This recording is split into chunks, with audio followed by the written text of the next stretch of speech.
বৈষম্য বিরোধী ছাত্র আন্দোলনের শীর্ষ নেতৃত্বের সরাসরি বনানী থানায় প্রভাব বিস্তার করার চেষ্টা করেছে। তারা যেন সেখানে যারা সরাসরি হত্যাকাণ্ডের সাথে জড়িত বৈষম্য বিরোধী ছাত্র আন্দোলনের যারা নেতৃত্ব, তাদেরকে যেন মামলার আসামি করা না হয়, সেজন্য তারা সর্বদিক দিয়ে প্রেশার ক্রিয়েট করেছে।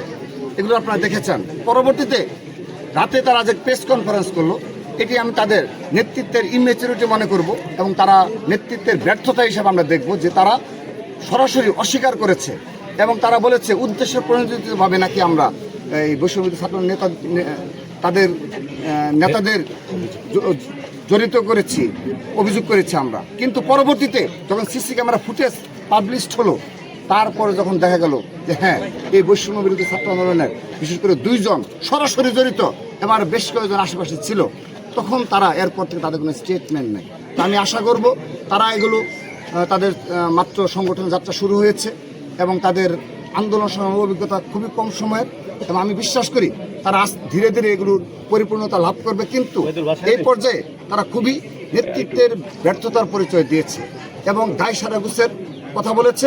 এবং আমি আশা করছি একটি হত্যাকাণ্ড নিয়ে এ ধরনের মিথ্যাচার করা, এটি কিন্তু ধীরে ধীরে সাধারণ শিক্ষিতা পুরোপুরি তাদের উপর যে সামান্যতম আস্থা রয়েছে, সেই আস্থার সংকট দেখা দেবে। যে কোনো ঘটনায় তাদেরকে সঠিক তথ্য প্রদানের আহ্বান জানাই।